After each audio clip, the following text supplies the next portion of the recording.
المؤمنون الذين آمنوا بالله ورسوله ثم لم يرتابوا وجاهدوا بأموالهم وأنفسهم في سبيل الله أولئك هم الصادقون۔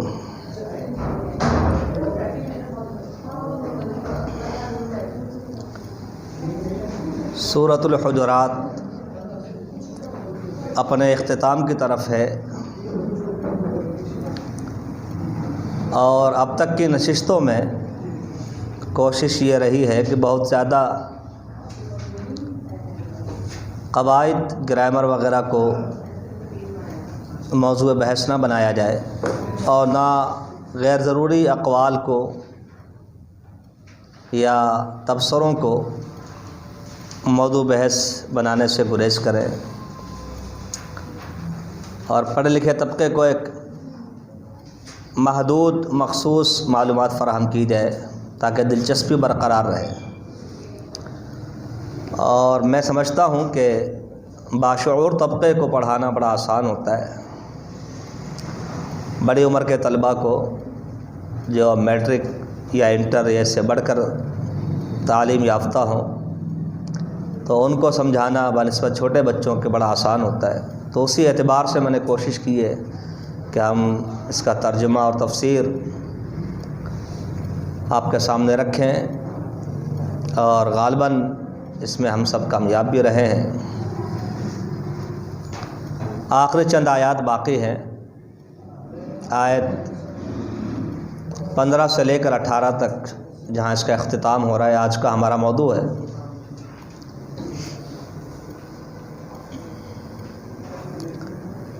انما المؤمنون الذین آمنوا باللہ ورسولہ ثم لم یرتابوا۔ انما حصر کا معنی پیدا کرتا ہے، جس کو ہم سمجھنے کے لیے کہہ سکتے ہیں صرف اور صرف اور صرف، یہ معنی پیدا کرتا ہے۔ پرانا ترجمہ ملے گا سوائے اس کے نہیں۔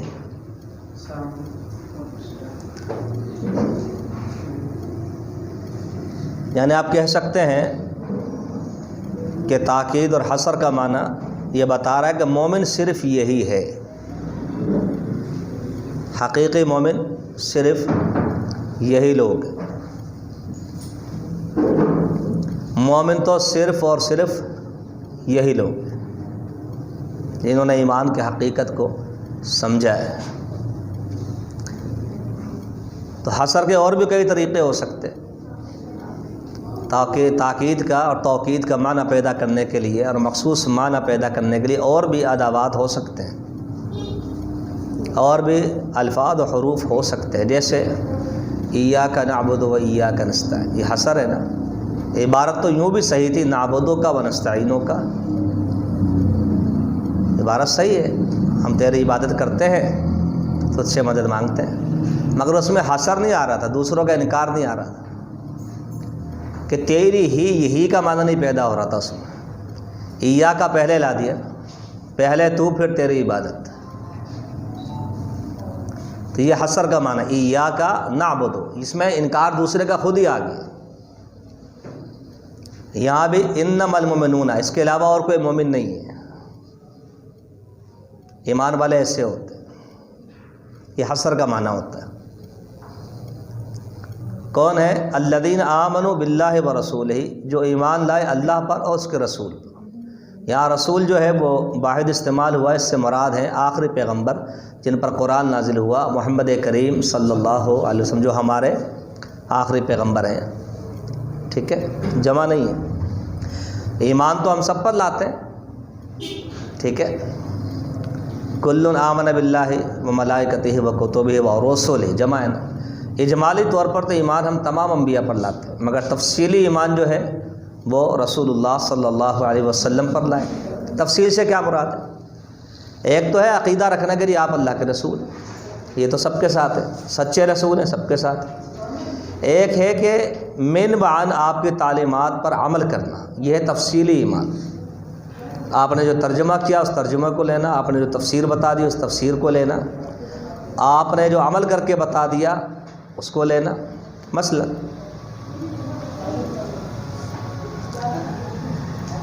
قرآن میں ایک آیت ہے یثبت اللہ الذین آمنوا بالقول الثابت فی الحیات الدنیا وفی الآخرہ ویذل اللہ الظالمین ویفعل اللہ ما یشاء۔ اب اس آیت کو آپ باشعور ہیں، سمجھ سکتے ہیں۔ اللہ ثابت قدمی دیتا ہے قول ثابت کے ذریعے سے ایمان والوں، ٹھیک ہے، دنیا میں بھی آخرت میں، اور ظالموں کو اللہ تعالیٰ راہ راست سے ہٹا دیتا ہے، اللہ جو چاہتا کرتا ہے۔ یہ اس کا ترجمہ۔ اب پوری آیت میں نہ تو لفظ قبر ہے اور نہ لفظ عذاب ہے، ٹھیک ہے، لیکن رسول اللہ صلی اللہ علیہ وسلم نے فرمایا کہ یہ آیت عذاب قبر کے بارے میں نازل ہوئی، نزلت فی عذاب القبر ہے۔ اب کوئی کہے کہ یہاں تو ذکر ہی نہیں ہے، یہی تو ایمان ہے کہ قرآن کو صاحب قرآن سے سیکھے نا، جن پر ایمان ہے انہوں نے کہہ دیا کہ یہ عذاب قبر کے بارے میں نازل ہوئی۔ آپ کہتے ہیں عذاب قبر تو قرآن میں ہے ہی نہیں، جس کو دیکھو ایشو بنا کے بیٹھا ہوا، یہ مسئلہ ہے۔ آپ نے سب کو اجازت دی ہے، قرآن کا ترجمہ کرتے ہیں، تفسیر کرتے ہیں، عجمی بھی ہیں، مگر وہ عجمی کو گالی سمجھتے ہیں دوسروں کے لیے، بولے عجمیوں کا ترجمہ ہے، یہ عجمیوں کی پیدا کرتے فتنے سارے۔ جیسے جاوید غامدی صاحب فرماتے ہیں کہ قرات عشرہ یا سبع قرات جو ہے یہ فتنہ عجم ہے۔ خود کون ہے؟ وہ خود کون ہے؟ خود عجمی نہیں ہے، تو عجمی ہونا کوئی عیب تھوڑی ہے۔ لا فضل لعربی علی عجمی، نبی علیہ السلام نے کہا عربی عجمی کو کیا فضیلت ہے؟ کوئی فضیلت نہیں، الا بالتقوی، ہاں تقوی ہے تو ٹھیک ہے جی، جو متقی ہے وہ عربی ہو یا عجمی ہو وہ آگے ہے، ٹھیک ہے۔ تو نبی کریم صلی اللہ علیہ وسلم نے انگلی رکھ کر بتا دیا کہ اس کا یہ مفہوم ہے، بات ختم ہو گئی۔ تو یہ تفصیلی ایمان ہے کہ آپ نے بتا دیا ایسے کر لو بس ٹھیک ہے، یہ ہے تفصیلی ایمان۔ صحابہ کرام حوالے نہیں مانگتے تھے، دلیل نہیں مانگتے تھے، آپ نے کیسے کیا۔ آپ تصور کریں، میں اس لیے کہہ رہا ہوں کہ انکار حدیث کا معاملہ بڑا درپیش ہے، ہمیں قدم قدم پہ ہر شخص انکار حدیث کی طرف مائل دکھائی دیتا ہے اور اپنے دلائل بڑے قوی رکھتا ہے، تو ہمیں معلومات نہیں ہوتی، ہم بڑے پریشان ہو جاتے ہیں۔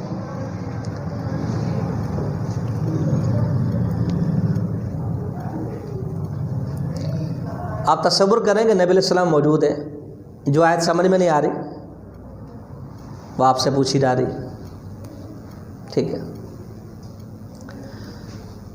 آپ جس طرح عمل کرتے ہیں صحابہ اس طرح عمل کر لیتے، حوالہ بھی نہیں مانگتے۔ تو آج کیا بات ہے کہ جب ہم اسی پیغمبر کا عمل دکھاتے ہیں بخاری میں، تو کہا جاتا نہیں قرآن میں دکھاؤ۔ آپ تصور کریں نا، نبی علیہ السلام موجود ہیں، وہی عمل کر رہے ہیں، صحابہ دیکھ رہے ہیں، قرآن ان کے پاس بھی ہے، وہ نہیں کہتے کہ جی قرآن میں تو ایسا نہیں لکھا ہوا، آپ کیا کر رہے ہیں؟ تو آج کیوں پوچھا جاتا ہے کہ جی آپ کیا کر رہے ہیں، بخاری سے کیوں دکھا رہے ہیں، قرآن سے دکھا ہے؟ تو یہ گویا کہ انکار رسالت کی طرف اشارہ ہے کہ ہم اس کو کچھ سمجھتے نہیں ہیں۔ اسی لیے جو سابقہ پرویزی انہوں نے کھل کر کہا کہ جو پیغمبر ہوتے ہیں وہ ایک ڈاکیے کا کام کرتے ہیں، وہ اپنی کوئی بات تھوڑی دے سکتے ہیں، وہ تو ایک خط پہنچانے آتے ہیں، پہنچا کے چلے گئے خط یہ رہا، ٹھیک ہے۔ جبکہ کامن سینس کی بات ہے کہ آپ اس کا ترجمہ کر رہے ہیں، تفسیر کر رہے ہیں، وضاحتیں کر رہے ہیں لوگوں کو، ہاں جی، قرآن کی تعلیم عام ہو رہی ہے، تو صاحب قرآن جن پر یہ قرآن نازل ہو، آخر انہوں نے بھی کچھ تو فرمایا ہوگا نا اس کے بارے میں، وہ کہاں ہے؟ آپ چھوڑ دیں بخاری مسلم کا، ہمیں وہ دکھائیں کہ آپ نے اس کی تفسیر میں کیا فرمایا ہے۔ آپ کی تفسیر معتبر ہے، ان کی کیوں نہیں؟ یہ حجت حدیث ہے، جبکہ ڈیوٹی آپ کی تھی، آپ کی نہیں تھی۔ قرآن میں اللہ نے نبی علیہ السلام کو کہا تھا کہ تبین للناس ما نزل الیہم، آپ بیان کریں کیا اترا ہے۔ الفاظ بھی آپ نے پڑھ کر بتائے، ہمیں تو الفاظ بھی نہیں آتے تھے، ترجمہ تو دور کی بات ہے، یہ الفاظ بھی پیغمبر کی زبان سے نکلے تو آگے پہنچے ہیں نا۔ آج آپ کہتے ہیں ہمیں ان کی ضرورت ہی نہیں ہے، اس سے بڑا کفر کیا ہے؟ اسی لیے قرآن میں قل اطیعوا اللہ والرسول، ان سے کہو اللہ رسول کی مانو، فَإِن تَوَلَّوْا، اگر نہ مانیں، فَإِنَّ اللَّهَ لَا يُحِبُّ الْكَافِرِينَ، ان سے بول دو کافروں سے محبت نہیں کرتا اللہ۔ کافر چھوٹا مسئلہ تھوڑی ہے۔ اللہ اکبر۔ اسی لیے قرآن مجید میں، حالانکہ قرآن اللہ کا کلام ہے، مگر چونکہ ادا آپ کی زبان مبارک سے ہوا ہے تو ایک جگہ اس کو جبریل پہ منسوب کر دی ہے اور ایک جگہ اللہ کے حبیب کی طرف منسوب۔ انہ لقول رسول کریم وما ہوا بقول شاعر، یا مراد ہے اللہ کے رسول، یہ رسول کا قول ہے مجازی طور پہ، کیونکہ زبان آپ کی زبان مبارک سے ادا ہوا۔ صحابہ کہتے ہیں کہ آپ طواف کرتے ہم بھی کرتے، آپ دوڑتے ہم بھی دوڑتے، آپ چومتے پتھر کو ہم بھی چومتے، آپ 2 رکعت پڑھتے ہم بھی پڑھتے۔ علیہ ینزل القرآن، آپ پر قرآن اتر رہا ہوتا تھا، وہو یعلم تأویلہ، اور آپ ہی جانتے تھے کیا اترا۔ کلما عمل شیئا عملنا بہ، ہم تو یہ دیکھتے آپ کیا کر رہے ہیں، بس اس قدر فالو کرتے تھے۔ اور اسی لیے ابن ماجہ کی روایت میں آتا ہے تعلمنا الایمان قبل ان نتعلم القرآن، ہم نے ایمان کو قرآن سے پہلے سیکھا ہے۔ الفاظ پہ غور کریں، آپ لوگ پڑھے لکھے ہیں، ہم نے ایمان کو قرآن سے پہلے سیکھا ہے۔ آج کسی کو سننا بولے نہیں، ایسا ہو ہی نہیں سکتا، قرآن سے عقیدہ لیا جاتا ہے۔ اسی لیے تو گمراہی پھیل لی کہ لوگ آپ کو غلط گائیڈ کر رہے ہیں۔ صحابہ سے پوچھو نا ایمان کیسے سیکھتے تھے، قرآن تو 23 سال میں اترا ہے، تو کیا ایمان 23 سال میں مکمل ہوا ہے؟ کتنے لوگ رخصت ہو گئے، اس کا مطلب ہے نعوذ باللہ بے ایمان رخصت ہو گئے تھے وہ، تو پھر کوئی شہید ہو گیا تھا، کوئی ویسے طبی موت مر گیا تھا۔ ایمان کیا تھا جس کو وہ کہہ رہے ہیں ہم نے ایمان قرآن سے پہلے سیکھا؟ وہ ایمان تھا رسول اللہ کی بات کو ماننا، یہ ایمان ہے۔ ثم تعلمنا القرآن، پھر ہم نے قرآن سیکھا، فازددنا ایمانا، ہمارا ایمان میں اضافہ ہو گیا۔ تو ایمان وہاں سے چلتا ہے، اور آج اس کو اتنا ہلکا لے لیا، جس کو دیکھو کہتا ہے ہم حدیث کو نہیں مانتے، ہم حدیث کو نہیں مانتے، ہم سنت کو نہیں مانتے۔ قرآن مجید میں ہے الذین کذبوا بالکتاب وبما ارسلنا بہ رسولنا فسوف یعلمون، جو کتاب کو جھٹلاتے ہیں اور جنہوں نے اس چیز کو جھٹلایا جو ہم نے رسولوں کو دی تھی۔ اب آپ غور کریں وہ کیا چیز تھی؟ آپ کہتے ہیں حدیث اللہ نے تھوڑی اتاری ہے، اللہ کہہ رہا ہے کتاب کو جھٹلایا اور جو ہم نے رسول کو دیا اس کو جھٹلایا۔ یہ ایک چیز نہیں، یہ 2 چیزیں۔ فسوف یعلمون اذ الاغلال فی اعناقہم والسلاسل یسحبون، آگے فی الحمیم ثم فی النار یسجرون، فرمایا جہنم میں ڈالے جائیں گے بیڑیوں میں جکڑ کے، یہ گردنوں میں توق ڈال کے جہنم میں ڈالا جائے گا۔ 2 چیزوں کا انکار کیا، کتاب کا اور ایک رسول کو دی گئی چیز کا۔ وہ کیا تھی؟ بھائی خفی، وہ جس کو حدیث اور سنت کہا جاتا ہے۔ تو رسول اللہ صلی اللہ علیہ وسلم پر کامل مکمل ایمان کا تقاضا یہ ہے کہ من بعن آپ کی بات کو لینا ہے۔ یہ تفصیلی ایمان کا مطلب یہ ہے، ایک ہے دعویٰ ایمان، ایک ہے حقیقی ایمان۔ یہ حصر کے ساتھ کا مومن تو وہ ہے جو اللہ رسول پر ایمان لایا۔ میں آپ کو اس کی ایک مثال اور دوں، نسائی کے اندر آتا ہے، شروع میں یہ کتاب البیوع کے غالباً، نبی کریم صلی اللہ علیہ وسلم نے سفر کے دوران ایک شخص سے گھوڑے کا سودا کر دیا۔ آپ نے کہا مدینے جا کے ہم آپ کو پیسے دے دیں گے، ٹھیک ہے، سودا ہو گیا جو ہو گیا۔ اب وہ نو مسلم ہے، اس کو امام کائنات کے مقام اور مرتبے کا نہیں پتہ ہے۔ ابھی اب سیکھے گا نا، ابھی تو ایمان تو لے آیا، وہ کلمہ تو پڑھ لیا اس نے، چل پڑا آپ کے ساتھ قدم بقدم ملا کر، مگر اب تفصیل تو اب سمجھے گا وہ کہ آداب پیغمبر کیا ہے، کہ جہاں اونچی آواز سے بات کرو تو عمل برباد ہو جاتے ہیں۔ اللہ اکبر۔ مدینے راستے میں کسی، اچھا ان کو بھی نہیں پتا، کسی اور صاحب اور مسافر زیادہ تھے صحابہ کرام، کسی کو پتہ نہیں کہ نبی علیہ السلام سے سودے کا ہو چکا ہے مسئلہ۔ کسی نے اس کو آفر کر دی کہ بھائی بیچ رہے گھوڑا، اتنے پیسے لے لو۔ اس نے کہا ٹھیک ہے، 2 پیسے زیادہ ملے، اس نے کہا ٹھیک ہے آپ لے لو پھر۔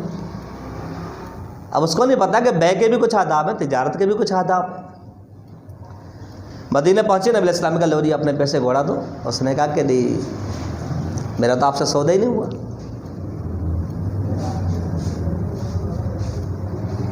میں تو فلاں سے سودا کر چکا. آپ نے کہا جی گھوڑا تو ہم نے خریدا ہے، آپ سے بات ہو گئی تھی. اس نے کہا، اس نے ایک اصولی بات، اس نے کہا گواہ پیش کرے. اس نے کہا آپ گواہ پیش کر دیں، لے لیں. اب آپ تصور کریں کہ صحابہ کرام وہاں آنکھیں بھی دکھا رہے ہوں گے، غصے کا اظہار بھی کر رہے ہوں گے، کوئی تلوار بھی دکھا رہا ہوگا اس کو. گستاخی جن کی وجہ سے تو مسلمان ہوا ہے، تو ان کو کہہ رہا ہے کہ جی میرا تو آپ سے بات، وہ کہہ رہا ہے جی میں نے گھوڑا خریدا ہے آپ سے، آپ ان کو جھٹلا رہے ہو. بڑی خطرناک بات ہے ایمان کے اعتبار سے دیکھی جائے.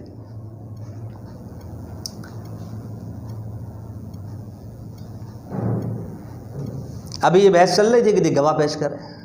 اب سب گواہ تو آپ نے نہیں بنائے تھے، اور یہی دلیل ہے کہ ہر چیز پر گواہ نہیں بنانا چاہیے.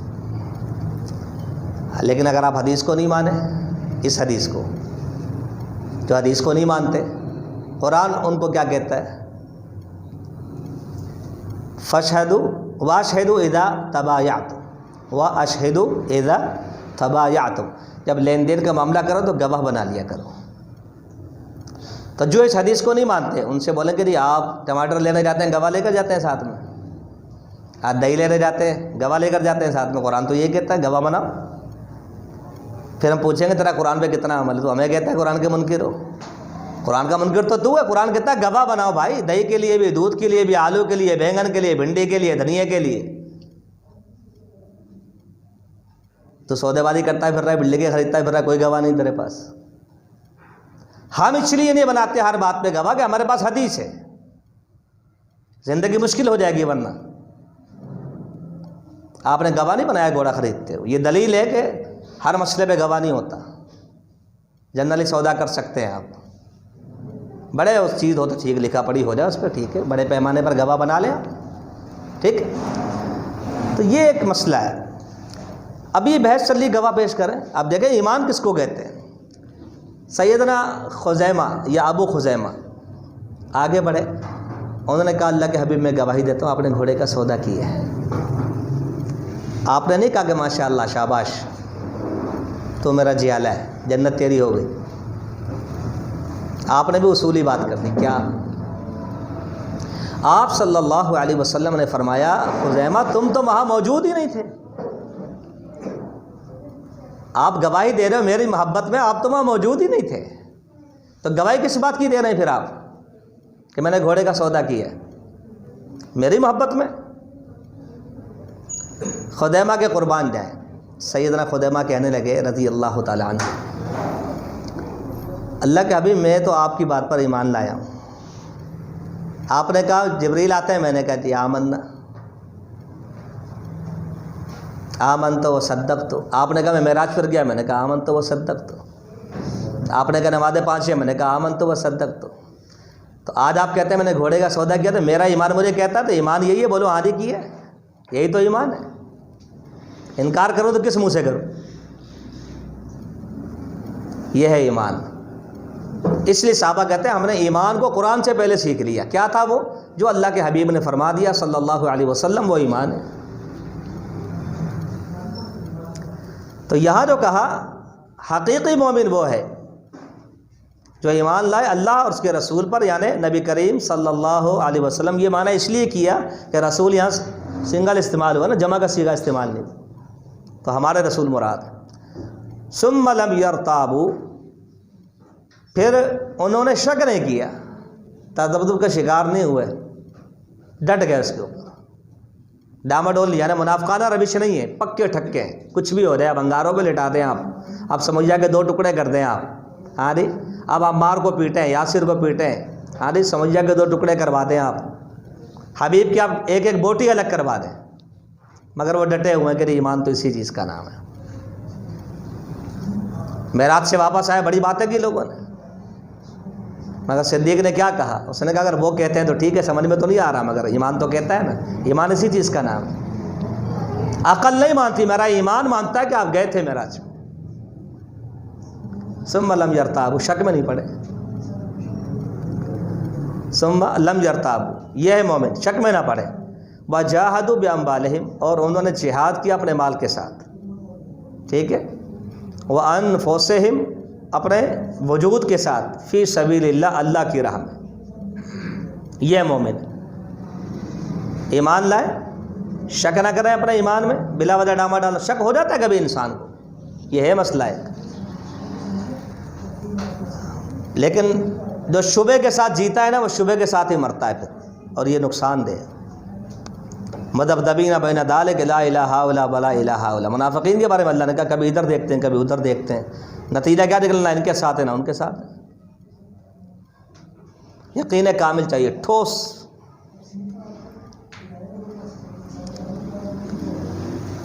ابی بن کعب غالباً رضی اللہ تعالیٰ عنہ، ان کے بارے میں آتا ہے نبی علیہ السلام کو قرات کے بارے میں بتا رہے تھے کہ 7 قرات ہوتی ہیں، انما انزل القرآن والا 7 احرف، ہاں جی، آپ پڑھ سکتے ہیں مالک یوم الدین، ملک یوم الدین، آپ پڑھ سکتے ہیں ہی تلک، ہو تلک، ہی تلک، ٹھیک ہے جی، ثابت ہے۔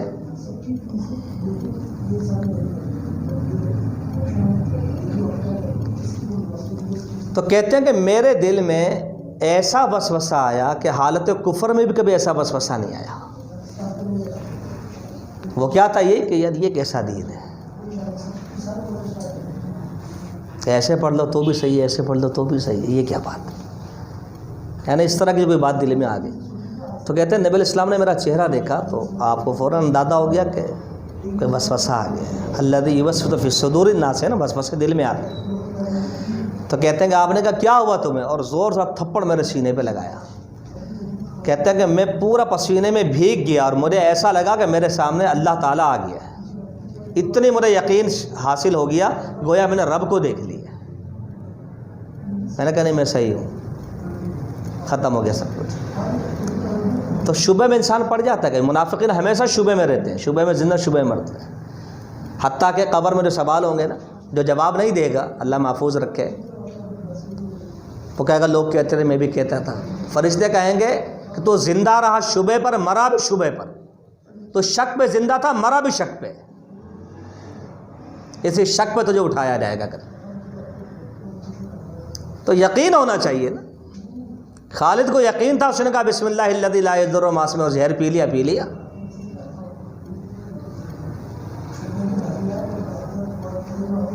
ٹھیک ہے جی، اتنا یقین چاہیے۔ ثم لم یرتابوا، یہ ضروری ہے، ڈاماڈول اسلام نہیں چلتا۔ ان الذین قالوا ربنا اللہ ثم استقاموا، ڈٹ جائے اس کے اوپر، استقامت اختیار کرے، ایمان لے آیا بس میں۔ پوچھا نبی علیہ السلام سے عبداللہ بن سفیان الثقفی رضی اللہ تعالیٰ عنہ نے، قل لی فی الاسلام قولا، اب ایک بات بتا دیں اسلام کی مجھے کیا، اور اس کے بارے میں لا اسأل عنہ احدا بعدک، ایسی جامع بات بتائیں کہ دوبارہ سوال ہی نہ کروں کسی سے پھر میں۔ آپ نے فرمایا قل، کہہ دو آمنت باللہ ثم استقم، کہہ دے میں اللہ پر ایمان لایا، اس پہ ڈٹ جا، اس پہ ثابت قدم ہو جا، بس یہ سب سے بڑی بات ہے اسلام کی۔ شک نہیں ہونا چاہیے پھر کسی بھی مسئلے میں، کیونکہ ہمیں سکھا دیا نا آمنا بہ کل من عند ربنا، ہم ایمان لائے سب اللہ کی طرف سے تو ہے۔ اب کچھ باتیں سمجھ میں آتی ہیں، کچھ نہیں آتی۔ قرآن مجید اب سورہ آل عمران کو اٹھائیں، کچھ لوگ متشابہات کے پیچھے لگتے ہیں، متشابہات کے پیچھے نہیں سمجھ میں آ رہا، اس کے پیچھے لگے، مولا نے یہ سمجھائیں یہ سورج جو غروب ہوا تھا نا ذوالقرنین کا، کہاں غروب ہوا تھا، وہ جگہ ہے کہاں؟ اور ایک نے کہا کہ نہیں قربان جانی فلاں نے تفسیر لکھی ہے، مسلمانوں کو تو آتا ہی کچھ نہیں، وہ عیسائی ہے، اس نے ثابت کیا کہ فلاں جو جزیرہ ہے وہاں سورج غروب ہوتا ہے اور اس کا ذکر قرآن میں، تو وہ اتفاق سے علاقہ تھا پیراڈائز کا۔ میں نے کہا اگر میں کہوں اس سے مراد پیراڈائز ہے، پھر تیرا باپ بھی اس کو رد نہیں کر سکتا، تو کون سے حوالے دے رہا ہے بھائی؟ تو اپنی زبان سے لکھ رہا ہے نا کہ وہاں ہوا تھا، میں کہتا ہوں پیراڈائز میں ہوا تھا، یہ کیا بات ہے؟ تو لوگ ایشو بناتے ہیں بلا ضرورت ہے، یہ اس کو بنا لے، ایسے کر دیا، ایسے کر دیا، شبہ پیدا کرتے ہیں، ٹھیک ہے جی۔ تو ایمان کا تقاضا کیا ہے؟ شک نہ ہو۔ ایمان کا تقاضا کیا ہے؟ شک نہ ہو، ورنہ یاد رکھیں یہ بہت بڑا مسئلہ ہے، ایمان تباہ ہو سکتا ہے اس سے۔ شبہ پیدا ہو گیا بلا وجہ کا، شک پیدا ہو گیا کہ یار پتہ نہیں یہ کیا مسئلہ ہے۔ ایک شخص جو ہے مسلمان ہوا اور تھوڑے دن کے بعد وہ آیا، اس نے کہا کہ نہیں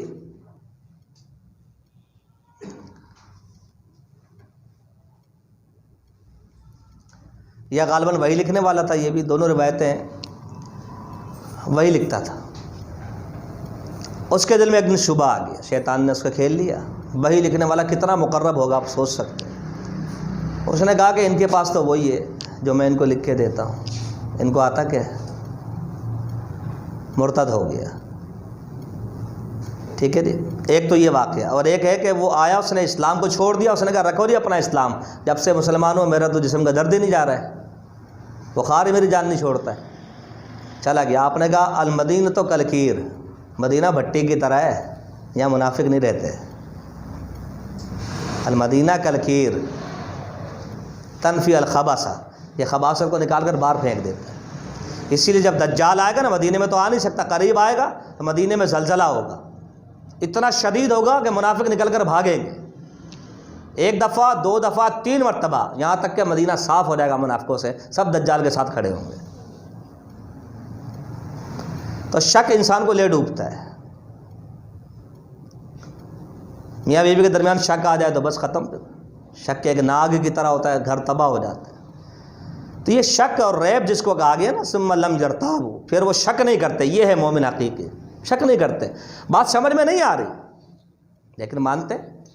بھائی دیکھیں نبی علیہ السلام نے کہا کہ ایک وقت آئے گا عیسیٰ علیہ السلام کے دور میں، ایک انار اتنا بڑا ہوگا اس کا چھلکا کہ فیملی اس کا خیمہ بنا کے رہے گی۔ سمجھ میں آتی بات؟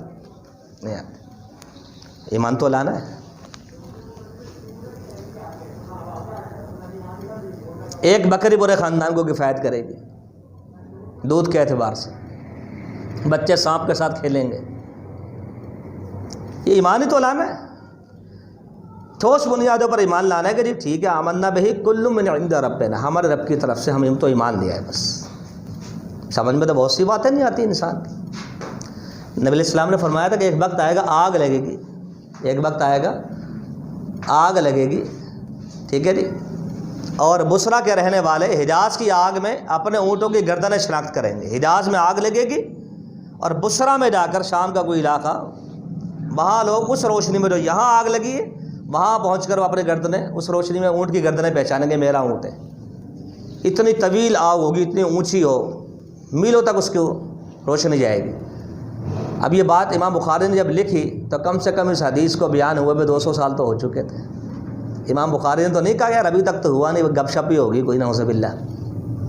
یقین تھا پیغمبر کی بات پہ، لکھا بخاری نے، محدثین نے بیان کیا، شارحین نے شرح لکھی، اور 6 صدی میں جا کے وہ واقعہ ہوا۔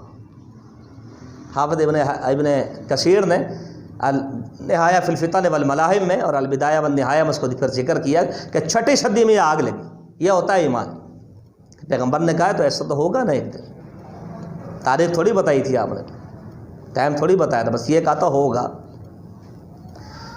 تو اتنا یقین کامل چاہیے۔ ثم لم یرتابوا، شک نہ کریں، شک اور ایمان ساتھ ساتھ نہیں چل سکتے۔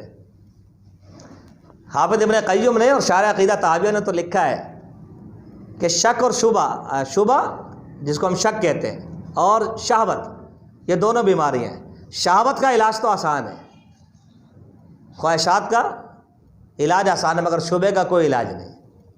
اللہ نہ کرے شبہ دل میں آ جائے نا، ساری زندگی بندہ شبہ بھی چلتا رہتا ہے۔ شک ہو گیا تو ہو گیا، ہر بات پہ شک، ہر بات پہ شک، ہر بات پہ شک، اتنی بری بیماری ہے کہ الامان والحفظ، اللہ تعالیٰ محفوظ رکھے۔ تو ایسا ایمان معتبر ہے، اس میں ڈانبا ڈول لیتا ہے بندہ، ٹھیک ہے۔ یقین کامل ہو کہ جو کچھ بتایا ہے۔ دیکھیں امام مالک کے پاس ایک بندہ آ گیا، اس نے کہا کہ جی میں آپ سے مناقشہ اور بحث کرنا چاہتا ہوں ایک مسئلے پر۔ امام مالک رحمہ اللہ نے فرمایا پھر؟ کہا کہ اگر میں نے آپ کو چپ کرا دیا تو پھر آپ میرا عقیدہ اور منہج اختیار کریں گے، اور اگر آپ نے مجھے چپ کرا دیا تو پھر میں آپ کے عقیدے پر آ جاؤں گا۔ امام مالک رحمہ اللہ نے کہا اگر تیسرا شخص آگے ہم دونوں کو چپ کرا دے، پھر اس نے کہا ادھر چلے جائیں گے۔ امام مالک رحمہ اللہ نے کہا میں نے اپنے دین کی تحقیق کر لی ہے، میرا دین سچا ہے، جو آسمان سے اترا ہے، رسول اللہ پر اترا ہے صلی اللہ علیہ وسلم، قرآن و حدیث، تم جا کے کسی اور سے ٹکر لڑاؤ۔ یہ ہوتا ہے طریقہ۔ یہ کیا بات ہے کہ جو چپ کرا دے اس کے سامنے سرنڈر ہو جائیں۔ ابن خلدون نے اپنے مقدمے میں لکھا ہے نا، تاریخ ابن خلدون آپ لوگ پڑھتے رہتے ہیں، اس نے کہا شکست خوردہ قومیں جو ہے نا ہمیشہ فاتح قوم سے متاثر ہوتی ہے تہذیب میں، تمدن میں، ثقافت میں. وہ کہتے ہیں نہیں یار یہ چہرہ ایسا بنا کے رکھتا ہے نا، شاید اسی لیے جیتا ہے ہم سے، یہ کپڑے ایسے پہنتا ہے جیتا اسی لیے. ہر چیز سے متاثر ہو جاتے ہیں اس کی. جیسے پاکستانی قوم ہے نا، احساس کمتری کا شکار ہے پیدائشی. اللہ نے جو مسلمان کو دیا ہے نا وہ کسی کو نہیں دیا ہے. بار کیف تو فرمایا انما، میں پھر ذکر کر دوں، حصر کے لیے آتا ہے، صرف اور صرف کا معنی پیدا ہوتا ہے. مومن تو ہے یہی، انما المؤمنون، یہی لوگ مومن ہیں، الذین آمنوا، ایمان لائے، باللہ اللہ پر، ورسولہ اس کے رسول محمد کریم صلی اللہ علیہ وسلم پر، ثم لم یرتابوا، پھر وہ کسی موقع پر آ کر شک میں نہیں پڑے، وجاہدوا باموالہم، اپنے مال سے جہاد کرتے ہیں. مال خرچ کرنا جہاد ہے. اور یہ قرآن کا ایک بڑا موضوع شروع سے، قرآن کے 6 بڑے موضوعات ہیں، اس میں سے ایک ہی، ویسے تو ہزارہ موضوعات ہیں، بڑے موضوعات قرآن کے 6 ہیں جو شروع سے چلے آ رہے ہیں، ابتدائی دور سے چل رہا ہے. اس میں ایک کیا ہے؟ اللہ کی راہ میں خرچ کرنا، اور اس کو جہاد کہا گیا ہے. اللہ کی راہ میں خرچ کرنا، جاہدوا باموالہم. حدیث میں بھی آتا ہے جاہدوا باموالکم وانفسکم والسنتکم، جہاد کرو اپنی زبان سے، جہاد کرو اپنی تلوار سے، جہاد کرو اپنے مال سے. اب اس کا مطلب یہ نہیں کہ گڈیاں بنا کے کافروں کو مارنا شروع کر دیں، آپ ریزگاریں جمع کر کے گلک بھر کے مار دیں اس کو. اس کا مراد یہ ہے کہ جن موجود میں اسلام کہتا ہے تعاون کرو، مجاہدین کو تیار کرو، اسلحے کی خریداری میں، کسی کو سپورٹ کرنے میں، کسی کی حاجت دور کرنے میں، کسی کی ویسے زکوٰۃ دینے میں، یہ ساری چیزیں جو اللہ کی راہ میں جو خرچے ہیں اس کو جہاد کہا گیا. اس کا ہرگز یہ مطلب نہیں کہ ہم گڈیاں بنا کے مارنا شروع کر دیں بولے جہاد پیسے کا ہو رہا ہے. اللہ کی راہ میں خرچ کرنا یہ جہاد ہے، جائز مدوں کے اندر. ٹھیک ہے. اور اللہ تعالیٰ کی پھر بات ہے اس کے اوپر، آپ کو پتہ ہے کتنی عظیم فضیلت ہے. ایک دانے کی مثال دی ہے،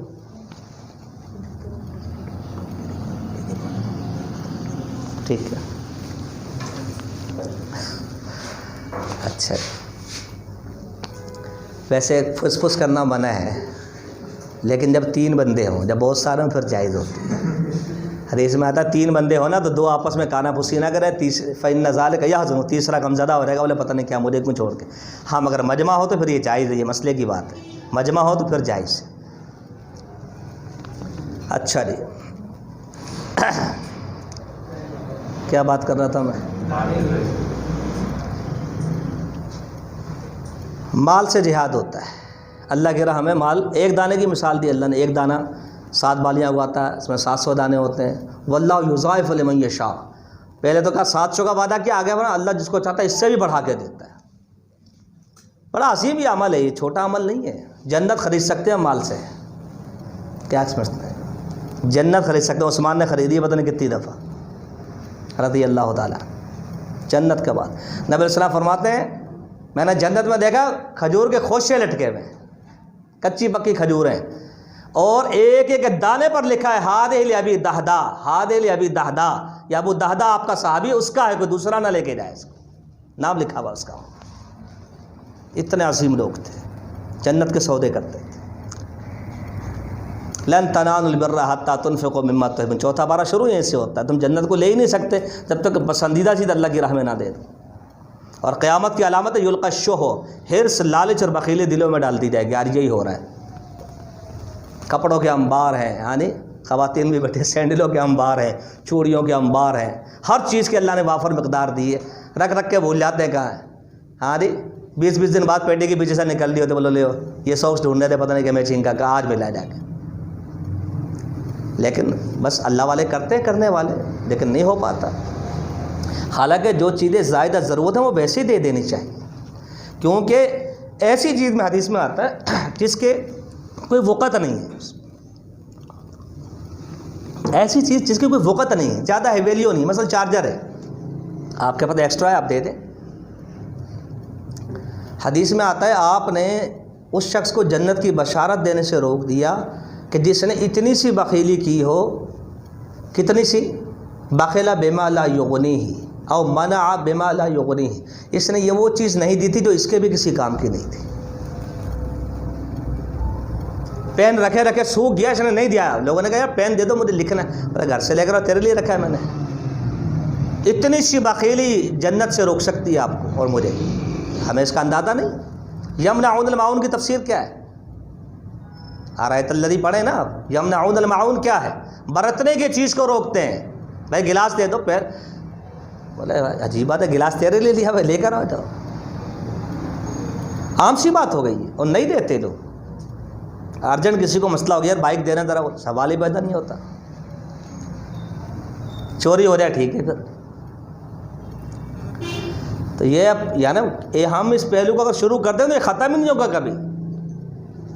تو دل اللہ سے بڑا مانگنا چاہیے، دل بڑا ہونا چاہیے بندے کا.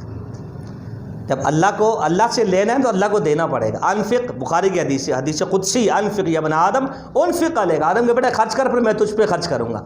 اب ہماری تو جتنی جیب ہے، جتنی استطاعت ہے، مالک تو مالک ہے نا، وہ پھر اپنے حساب سے دے گا. یہ بھی تو سوچے نا، ہم یہ نہیں سوچتے.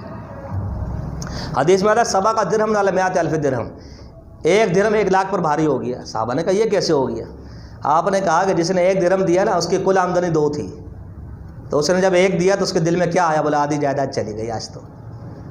غریب کو تو پتہ ہوتا ہے نا. اور جس نے 1 لاکھ دیا اس کے بس وہ تمنگر تھا، سمندر اس سے بالٹی بھر کے دے دی، اس کو کیا پتہ. تو اللہ قدردانی کرتا ہے، اللہ کی صفت شکور. خیر، تو یقین ہے کہ جاہدوا باموال، اپنے مال سے جہاد کرنا. جنت خریدی جا سکتی، جنت کے سودے کیے جا سکتے ہیں مال کے ذریعے سے، اور یہ جہاد ہے، یہ جہاد ہے. ٹھیک ہے جی. تو اس کا بڑی اہمیت ہے اور بڑی تفصیل ہے اس کے اندر بھی.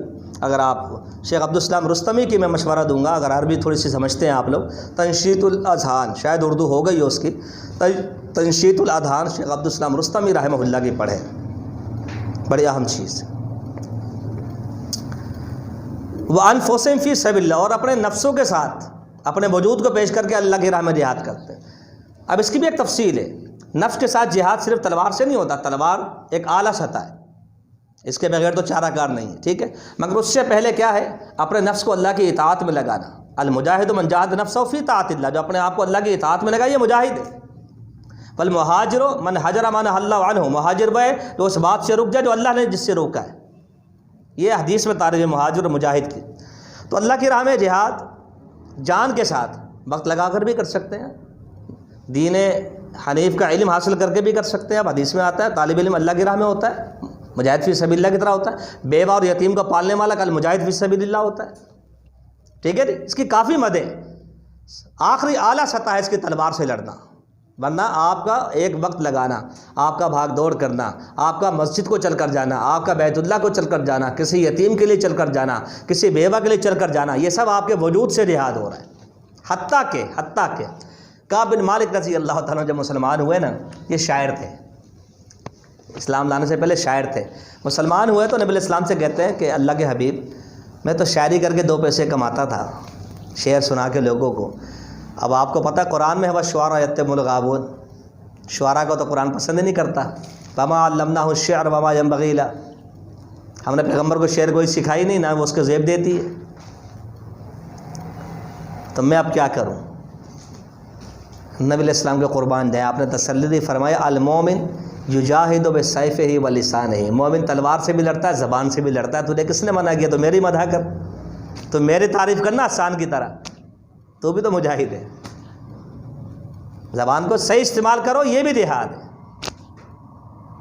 ٹھیک ہے، تو اللہ کی راہ میں یہ جہاد.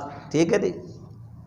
یہ اب دیکھیں کہ ایک ہے دعویٰ ایمان، مگر یہ چیزیں مطالبہ کر رہی کہ عملی زندگی میں آپ کو آنا چاہیے، مجھے آنا چاہیے. اسی لیے ہم کہتے ہیں ایمان کی تعریف میں یہ بات شامل ہے، دل سے تصدیق کرو، زبان سے اقرار کرو، اور اپنے اعضاء سے کر کے دکھاؤ کہ یہ مومن ہے. ایمان مطالبہ کرتا ہے نا کچھ کرنے کا. تو یہ ہے کیا فرمایا، اولئک هم الصادقون، یہی وہ لوگ ہیں جو سچے ہیں، یہ لوگ سچے ہیں. ایمان لانے کے بعد شک میں نہیں پڑے اور پھر کچھ کر کے دکھایا، یہ سچے ہیں. باقی دعوے. ٹھیک ہے جی. یہ ایک مومن کی بالکل واضح طور پہ تعریف آپ کے سامنے آ گئی، میرے سامنے آ گئی کہ یہ سچے ایماندار ہیں جن کی صفات یہ ہوتی ہیں. ٹھیک ہے. قل، آپ صلی اللہ علیہ وسلم کہہ دیجئے، اتعلمون اللہ بدینکم، کیا تم اللہ کو سکھا رہے ہو، بتا رہے ہو بدینکم، اپنے دین کے بارے میں. واللہ یعلم ما فی السماوات و ما فی الارض، اللہ تعالیٰ جانتا ہے جو آسمانوں میں ہے اور جو زمین میں ہے. ہر چیز، زمین آسمان اسی کا تو ہے. واللہ بکل شیء علیم، اور اللہ تعالیٰ ہر چیز کو خوب جاننے والا ہے. یمنون علیک، احسان کرتے ہیں آپ پر، ان اسلموا کہ ہم ایمان لائے، احسان جتلا رہے ہیں کہ ہم ایمان لائے، ہم اسلام لائے۔ قل کہہ دو لا تمنوا علیہ اسلامکم، اپنا اسلام لانا مجھ پر احسان کے طور پر پیش نہ کرو، ان سے کہہ دو صاف۔ یہ منافقین کا طرز عمل تھا کہ ہم تو آپ کی وجہ سے سب کچھ چھوڑ چھاڑ کر آ گئے، ہم نے تو بس آپ کی بات رکھی ہے، ہم نے تو بس آپ کی بات رکھی ہے۔ ہاں جی، بل اللہ یمن علیکم، بلکہ اللہ احسان کرتا ہے تمہارے اوپر، ان ہداکم للایمان، کہ اس نے تمہیں ایمان کی ہدایت دے دی، احسان تو اس نے کیا ہے۔ ان کنتم صادقین، اگر تم سچے ہو تو اس بات کو مانو گے کہ احسان تو اللہ نے کیا نا، کہ جو تمہیں گھٹاٹوں اندھیروں سے نکال کر لے آیا ایمان کی روشنی میں۔ تم کیا کہہ رہے ہو جی ہم اسلام لائے، ہم ایمان لائے، ہماری بات کو رکھا جائے، ہم نے آپ کی وجہ سے برادری چھوڑی، سوسائٹی چھوڑی، ہم نے یہ چھوڑا ہے، ہم نے وہ چھوڑا ہے۔ یہ منافقین کا طرز عمل تھا، احسان جتلاتے تھے اپنے معاملات کو۔ تو یہ احسان جتلانا یہ منافقین کا طرز عمل ہے کہ جی ہم نے کتاب و سنت کو چنا ہے اور ہمیں کیا ملا۔ آپ اللہ کے لیے آئیں، قربانی دیں، ٹھیک ہے۔ اللہ اکبر۔ نبی علیہ السلام نے ایک شخص کو روک کر کہا کہ ما یفرک من تقول لا الہ الا اللہ، کس نے روکا لا الہ الا اللہ کہنے سے؟ هل تعلم شیئا اکبر من اللہ، کہ اللہ سے بڑھ کر بھی کوئی چیز ہے تیرے ذہن میں؟ پھر آپ نے خود کہا شاید تو اس لیے مسلمان نہیں ہوتا کہ ان کے پاس ہے کیا؟ تو سنو ایک وقت آنے والا ہے قیصر اور کسریٰ میرے پیروں کے نیچے ہوں گے۔ تو اللہ احسان کرتا ہے، کبھی نہیں کہنا چاہیے کہ ہم نے احسان کیا۔ اللہ کا احسان، اللہ نے چنا ہمیں، اسلام در اسلام گھرانوں میں پیدا کیا اللہ تعالیٰ نے، ٹھیک ہے جی۔ آگے جانے سے پہلے آپ اس پہ غور کریں، یہ جو نا کل اتعلمون اللہ بدینکم، اس کو علماء کرام نیت کی بحث میں لے کر آتے ہیں۔ کیا تم اللہ کو بتا رہے ہو اپنے دین کے بارے میں؟ کیا اللہ کو تو پتہ ہے کہ بندہ ظہر پڑھنے آیا، عصر پڑھنے آیا ہے، وہ آ کر کہتا ہے 4 رکعت، ہاں جی، بات سے اللہ تعالیٰ کے پیچھے اس امام کے ٹائم ظہر کا، اللہ اکبر۔ کس کو بتا رہے ہیں؟ کس کو بتا رہے ہیں؟ کہتے ہیں جی اللہ کو بولا، اللہ کو نہیں بتا، نہیں اللہ کو تو پتا۔ اچھا پھر کس کو بتا رہے ہو؟ بولے جی اپنے آپ کو۔ بولا تجھے نہیں پتا کیوں آیا یہاں پہ؟ چھولے بیچنے آیا تھا مسجد میں تو؟ بولے نہیں وہ میں مولوی صاحب سے پوچھ کے بتاؤں گا آپ کو کس کو بتا رہے تھے۔ عجیب لوگ، پوری نماز عربی میں آتی ہو یا نہیں آتی ہو، کوئی سندھی ہو، کوئی فارسی ہو، کوئی پشتو ہو، کوئی پنجابی ہو، آپ نے الفاظ جو ہے وہ نیت کے الفاظ آپ کے اپنی مرضی کے ہیں، سبحان اللہ۔ اس کا یہ واضح ہے کہ یہ آپ کے خود ساختہ الفاظ ہیں، حدیث میں نہیں ہیں، ہوتے تو عربی میں ہوتے ہیں۔ تو اللہ کو بتا رہے ہو کہ ہم کیا کرنے آئے مسجد میں، تیرے پڑوسی کو پتا تو کائے کے لیے آئے، اور کتنی پڑے گا یہ بھی پتا ہے، فرض پڑے گا یہ بھی پتا ہے، تیرے پڑوسی کو پتا ہوتا ہے کہ یہ کہاں جا رہا ہے اس ٹائم پر۔ تو اللہ تعالیٰ کو علم ہے زمین و آسمان، اتنا علم ہے کہ وما تسقط من ورقۃ الا یعلمها، فرمایا پتا بھی گرتا ہے نا کہیں تو اس کو پتہ ہے۔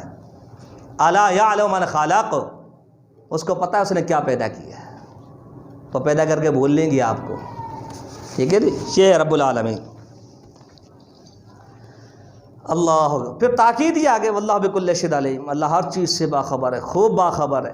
ہاں جی، قرآن میں ذکر ہے نا کہ اِنَّهَا إِن تَكُن مِثْقَالَ حَبَّةٍ مِّن خَرْدَلٍ فَتَكُن فِي السَّمَاوَاتِ أَوْ فِي الْأَرْضِ يَأْتِ بِهَا اللَّهُ إِنَّ اللَّهَ لَطِيفٌ خَبِيرٌ، رائی کے دانے کے برابر یا اس سے بھی چھوٹی کوئی چیز ہے، اور کہاں چھپ گئی؟ زمین میں، اتنی بڑی زمین میں کہیں چلی گئی، یا چٹان میں، آسمانوں میں گم ہو گئی، اللہ اس کو بھی لے کر آئے گا کہ دیکھیے یہ تو نے کام کیا تھا۔ اللہ لطیف خبیر، لطیف خبیر کس کو کہتے ہیں؟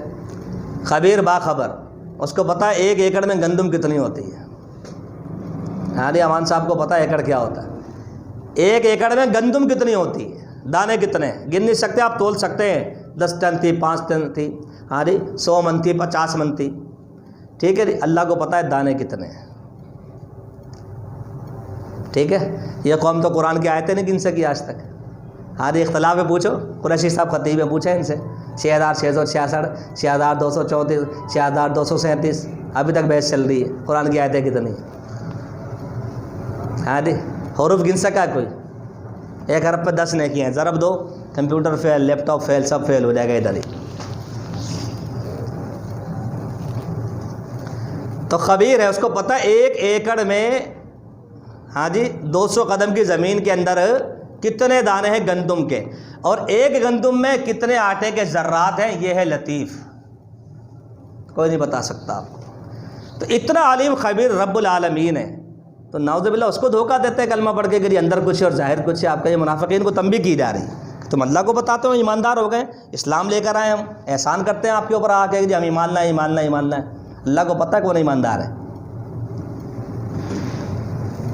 ان اللہ یعلم غیب السماوات والارض, اللہ تعالیٰ زمین و آسمان کا غیب جانتا ہے. یہ ہمارے سمجھانے کے لیے کہا جا رہا ہے. اللہ کے لیے کوئی چیز غیب میں نہیں ہے. اللہ کے لیے کوئی چیز پردہ غیب میں نہیں ہے. کیا ہمارے سمجھانے کے لیے کہا جا رہا ہے کہ اللہ تعالیٰ غیبوں کو جانتا ہے, یعنی جو تمہارے لیے غیب ہے وہ اس کو جانتا ہے.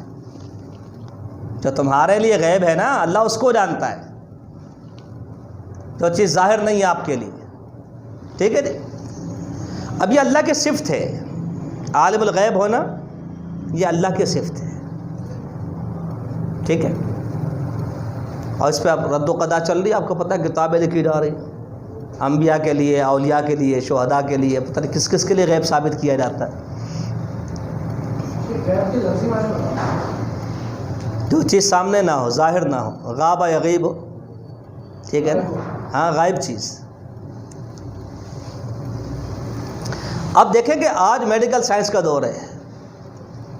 بہت سی چیزیں آپ کو جدید آلات کے ذریعے سے پتہ چلتی ہیں. اس کا مطلب یہ نہیں کہ آپ غیب کو سمجھ گئے, آپ نے وسائل استعمال کیے, اسباب استعمال کیے. اللہ تعالیٰ عالم الغیب ہے بغیر کسی وسیلے کے. نہ اسے چشمہ چاہیے, نہ اسے مائکروسکوپ چاہیے. ٹھیک ہے, نہ اسکینر چاہیے اس کو. یہ صفت اسی کی ہے کہ بغیر کسی چیز کو استعمال کیے وہ کائنات کی ہر چیز کو جانتا ہے. آپ جو جانتے ہیں یا آپ کو جو بتایا جاتا ہے وہ یا تو تعلیم کے ذریعے سے یا مشینری کے ذریعے سے. تو غیب صرف اللہ کی صفت ہی تو ہے نا. دیکھیں قرآن مجید میں اللہ نے واضح طور پر کہا, ان سے کہہ دو کہ میں غیب نہیں جانتا. لو کنت اعلم الغیب, اگر میں غیب جانتا ہوتا لاستکثرت من الخیر, میں خیر جمع کر لیتا. وما مسنی السوء, اور مجھے تکلیف نہ پہنچتی. ایک بندے کو پتہ ہے کل میرے دانت شہید ہوں گے, وہ جائے گا عہد میں. مجھے پتہ باہر نکلوں گا ایکسیڈنٹ ہو جائے گا میرا, میں جاؤں گا باہر, سوال ہی پیدا نہیں ہوتا. تو یہ خالت مبس کر دیا جاتا ہے کہ نہیں وہ عطائی ہے. اب دوسروں جب بات کریں گے نا بھائی نہیں عالم الغیب تو نہیں کیا, بولے نہیں عطائی ہے نا, اللہ دیتا ہے نا. اللہ من ارتضی من رسول ہے نا, فلا یظہر علی غیبہ احدا الا من ارتضی من رسول. ہاں جی. دیکھیے یہ جو عطائی اور ذاتی کی بحث ہے نا, یہ بحث ہی باطل ہے. کیوں؟ انسان کا اپنا وجود کیا ہے؟ ذاتی ہے, مستقل ہے نہیں نا. اللہ کیا ہے, تیرا پورا وجود ہی اللہ کی عطا ہے. تو جس کا پورا وجود ہی اللہ کی عطا اور اللہ کی دین ہے, غیر مستقل ہے, اپنے آپ کو بنا ہی نہیں سکتا بندہ, اس کے بارے میں یہ بحث کرنا کہ یہ ذاتی ہے اور یہ عطائی ہے. ذاتی مانو تو کفر ہو جاتا ہے, شرک ہو جاتا ہے, عطائی مانو تو جائز ہے. یہ بحث ہی بات ہی نہیں. ایک بندے کا وجود ہی جو عطائی ہے, اللہ جب چاہے چھین لے اس سے. ٹھیک ہے جی. اور جو چیز اللہ تعالیٰ نے کسی واسطے سے دے دی, وحی کے ذریعے سے دے دی پیغمبر علیہ الصلوۃ والسلام کو, وہ پردہ غیب سے باہر ہو گئے. یہ تو ایسے جیسے میں نے آپ کو پڑھ کر بتایا کہ عیسیٰ علیہ السلام نے آنا ہے, اب بولے بولے مجھے بھی غیب پتہ ہے. میں نے اپنے بچوں کے نام گنوا دیا, آپ کو گھر کا ایڈریس دے دیا, بولے مجھے غیب آتا ہے بھائی, اورنگی ٹاؤن میں رہتے ہیں. یہ کیا بات ہے؟ تو اللہ کے دیے ہوئے علم کو اور اللہ کی وحی کو آپ نے غیب کے مسئلے پر لا کے بحث شروع کر دیا آپ نے. اسی لیے سیدہ عائشہ فرماتی تھی کہ وہ شخص جو یہ کہتا نبی علیہ السلام کل کی بات کو جانتے تھے یا غیب جانتے تھے, وہ جھوٹ بولتا ہے. تو جب نبی علیہ السلام نہیں جانتے تھے پھر کون رہ گیا؟ ٹھیک ہے. بار کے البتہ لغوی طور پہ بسا اوقات وہ الفاظ استعمال ہو جاتے ہیں, جیسے یہ فلا یظہر علی غیبہ احدا, اس طرح کے جو الفاظ آتے ہیں. وما هو علی الغیب بضنین, اس طرح کے یہ لغوی طور پر استعمال ہوتا ہے کہ وہ ان کو وہ غیب کی باتیں, یعنی وہ باتیں جو ہمیں نہیں پتہ, وہ بتانے میں بخیل نہیں ہے. جب بتا دی پردہ ہٹ گیا. یہ مسئلہ ہے سارا. تو لغت اور اصطلاح کی بحث کرتے ہیں, اس کی وجہ سے بات الجھ جاتی ہے. ورنہ حقیقت یہ ہے کہ اللہ رب العالمین جو ہے وہ عالم الغیب ہے بس, اور اس نے یہ کسی کو نہیں دیا. واللہ بصیر بما تعملون, اور اللہ رب العالمین خوب دیکھنے والا ہے بما تعملون, جو تم کرتے ہو. اس کو خوب دیکھ رہا ہے، وہ نہ صرف علم رکھتا ہے بلکہ دیکھ بھی رہا ہے اس کو۔ اب یہاں ایک بات ہے کہ اللہ کی صفت بصیر، ٹھیک ہے، اللہ کی صفت سمیع، اللہ کی صفت رؤوف رحیم، ٹھیک ہے نا، خبیر علیم، اللہ کی صفات۔ تو صفت ایک ہونے سے، ٹھیک ہے، ذات ایک نہیں ہو جاتی، ٹھیک ہے۔ کچھ لوگ اس میں بھی غلط مبحث کرتے ہیں کہ دیکھیں اللہ نے خود کو بھی رؤوف کہا، پیغمبر کو بھی رؤوف کہا، تو پھر اس میں حرج کیا ہے؟ اللہ نے خود کو بھی ناصر کہا، اس کا تو نام ہی ناصر ہے۔ غلط مبحث کرتے ہیں، ٹھیک ہے، اللہ بھی مولا ہے اور علی بھی مولا ہے۔ تو نام ایک ہونے سے، اسم ایک ہونے سے مسمى ایک نہیں ہو جاتا، سمجھ رہے بات کو؟ بھائی دیکھیں نا، ان کا نام ہے حماد، ٹھیک ہے جی، اور ہمارا شیخ حماد چاولہ بھی ہے، یہ کہ دونوں ایک ہی چیز ہے، نام ایک ہی ہے، ذات الگ الگ ہے۔ ایسی ہے نا، ابھی میں کہہ رہا تھا کہ آسن سلفی ہمارے مدیر ہے اور آسن صاحب ہمارے سامنے ہی بیٹھے ہوئے ہیں، نام ایک ہی ہے، شخصیات دو ہیں۔